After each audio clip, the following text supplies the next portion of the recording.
Hey folks, welcome to the Clear Creek Cab Mini Farm. Today I want to talk to you about changing the battery in your John Deere 1025R. I've titled this video Assault and Battery, and the main reason that I did is because this is an assault on your intelligence and an assault on your body trying to replace the battery in this little monster. I would have thought that the engineers would have designed this a little bit easier for you to be able to change the battery out in this, but they didn't. There's no room in there whatsoever to get the battery in and get the old battery out. You have to take the headlight out in part to do it. Total mess, complete assault on your body and on your intelligence in changing out the battery in this today. But more so, what I want to do is talk to you about the right battery for your tractor. There's a lot of options out there. There's a lot of places that you can buy one of these batteries, but I'll tell you the reason why I think you need to use the John Deere strong box batteries in this. And the main reason is this tractor is going on 6 years old and the battery is still original. That to me is amazing. So come on along for today's video. We'll talk a little bit about the right battery for this tractor that I think you need to use, and we'll talk about the ridiculousness of having to replace this battery in this compartment area. It's just nuts. It's a totally assault and battery situation in my mind. Come on along.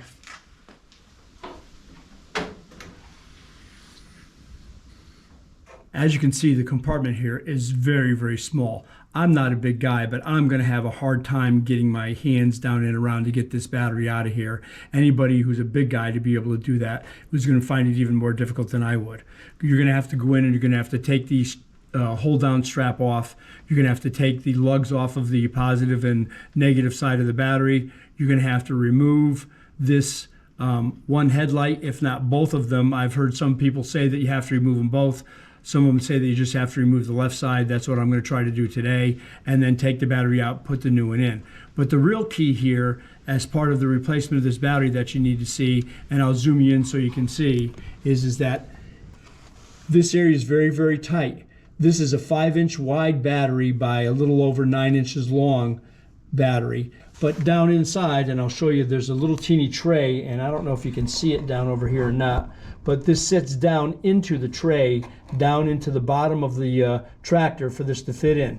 Any battery larger than the model that I got will not fit down into that tray and won't fit properly for this tractor. So we'll talk about that a little bit. Because we have a mini farm here and we use this little tractor just about every day, we do poop runs for the donkeys and the chickens every single day. I do a hay run every single day. We do a feed run every few days. That's bringing all the food and stuff from the barns back up to the area to feed the animals, as well as, again, remove the manure, take that up to the manure pile and all. Tractor gets used on a regular basis. As you can tell, it's filthy. I wait till a nice warm day to be able to do that. So we've had some pretty rough weather here, very, very cold weather. So I didn't wait until the last minute for this battery to go die and come out one day and not be able to start the tractor. I go to the dealer and he looks up the battery and he tries to sell me another battery that'll fit this tractor. Thank God I did my research. I measured the battery all out and I looked at the style of the battery. It's a 51R series battery, the 22NF, I guess is what it's also called. But basically, this battery is a little narrower in the width and a little shorter in the length than the one that he's tried to sell me. So the reason why I'm really adamant about using the strong box batteries, again, is 6 years. This tractor's going on 6 years and the same battery's in there. I've replaced batteries in my cars and trucks inevitably 2 to 3 to 4 years at the very, very most. Do the batteries last in a big car? I'm a firm believer to try to use the John Deere parts as best as you can to go in your own tractor. Now, this particular one that fits the 2019 is a TY27831B. That's not what the John Deere dealer is going to try to sell you. So buyer beware. Again, I'm not blaming the John Deere dealer. That particular battery probably is the replacement for maybe some of the newer tractors. I've not looked at the 20s and 21s and 2s and 3s and 4s to see if it's changed at all in here. But this particular battery is the one that fits this. 500 cold cranking amps, 45 amp hour battery. That's absolutely critical for this design for this tractor. That's what you need to have. A lot of batteries out there that are in the same category, but they're only 350 cold cranking amps. They're 35 amp hour batteries. They're just not designed for this particular tractor. This little 3-cylinder diesel tractor takes a little bit to crank it. You can see that in the mornings when it's cold. So again, I recommend they make sure whatever you get, whether it is a John Deere battery or not, that it's at least a 500 cold cranking a battery. You'll be sorry if you buy something less. So let's see if we can get this puppy out of here and get the new one in here. It's gonna be fun. Like I said, it's gonna be a salt and a battery. In order to be able to take the left headlamp out, you're gonna need two little tools. You're gonna need a 10mm wrench, and you're gonna need a small little ratchet with either a 4mm or a 5/32 socket on it. The 10mm wrench fits this little nut that's on the bottom here, and the 5/32 or 4mm fits the little drive bolt that's there. First thing you need to do is loosen this nut a little bit here on both of these.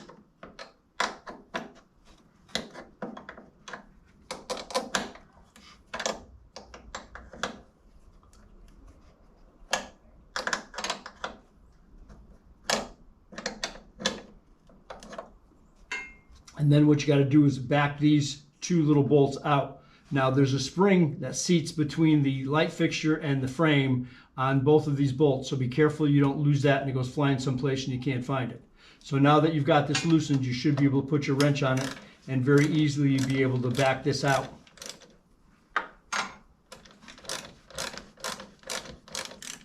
Okay, that one's loose.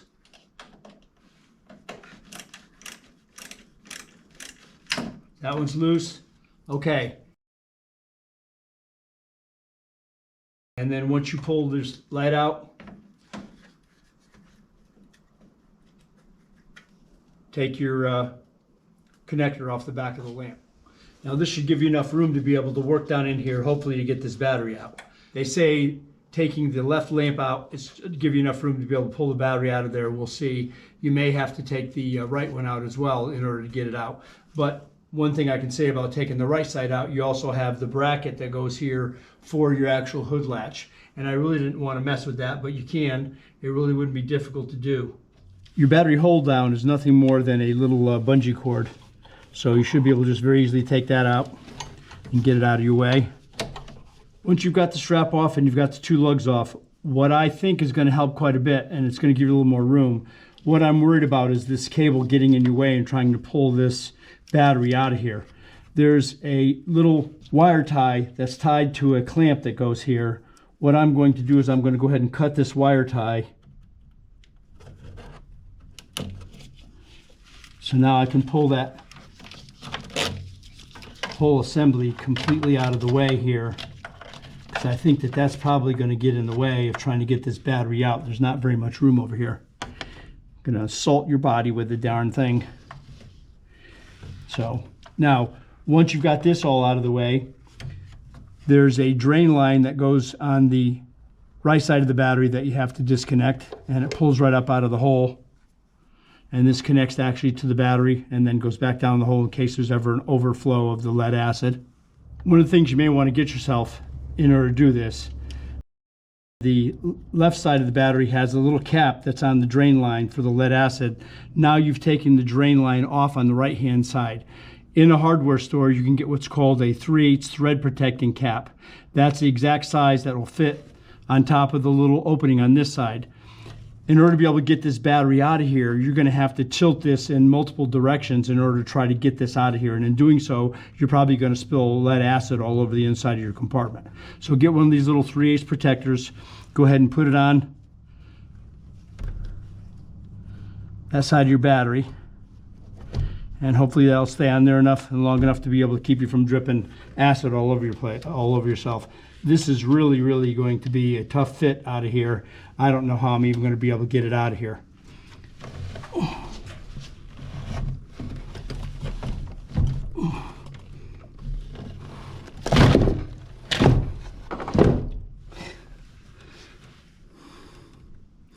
How ridiculous is that?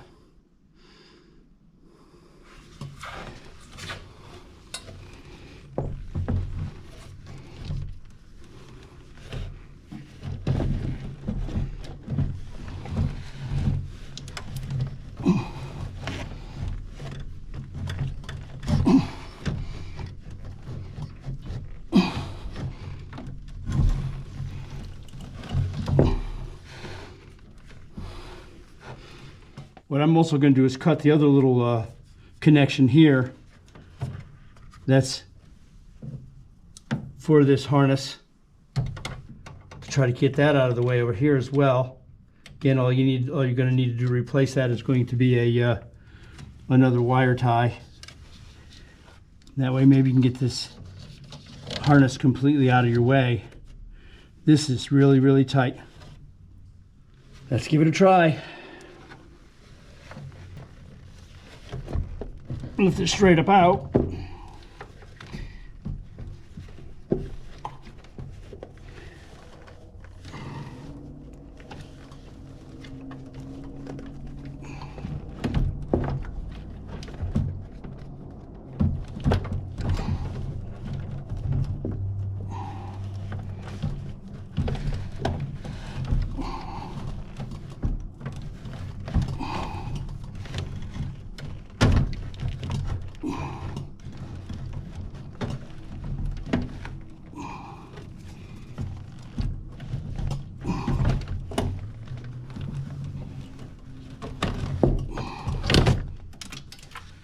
Now the other thing that's getting in the way is the lever for the hood latch.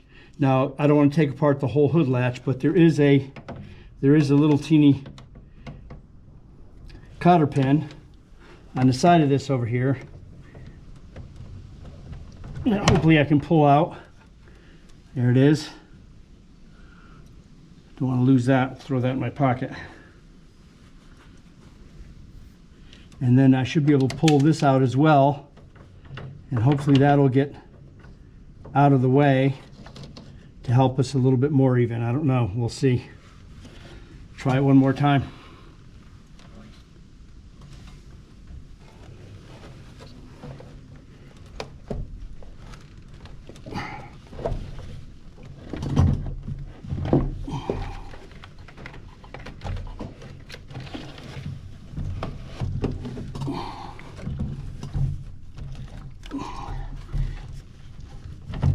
Man, that's a ticket. Unbelievable. You wonder why they call this assault and battery. Here's a prime example. Tear yourself up on the inside of this tractor with all the little sharp parts and everything that's in here. Tear yourself up and get yourself bleeding to try to take out a battery. Crazy. What a design. Before you put the new battery in, take the cap off the old battery that's on the left side and put that on the positive side of the battery. Take your little 3/8 threaded cap and put that on the other side, because again, you're probably going to have to tilt this battery in and out in order to get it down in the hole.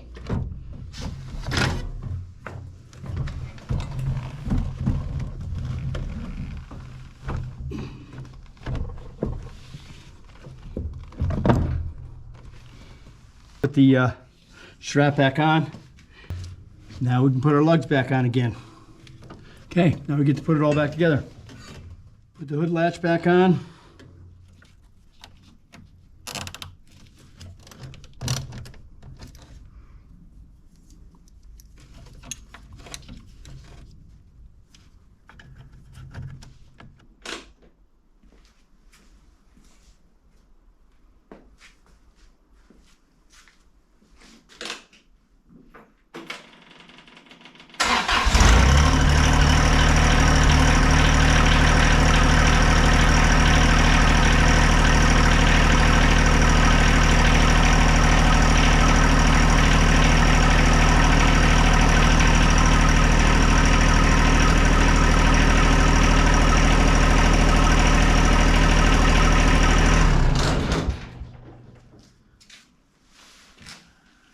Okay, folks, so now you understand why I'm calling this video Assault and Battery. This particular battery was only 5 inches wide. The battery that was recommended by the John Deere dealer was 6 inches wide. That definitely would not have fit down through there. I don't know how you would have gotten a 6-inch battery down in there. I could barely fit the 5-inch battery down in there. I'm still a strong believer that the strong box batteries are the best batteries. The original lasted 6 years. That's why I chose to do it. A little bit of work, a little bit of blood, sweat, and tears. And we were able to get it in there and get it right. So hope you liked the video. Please give it a thumbs up. I appreciate it, and stop back and see us. Subscribe to the channel, and God bless you till the next time we see you.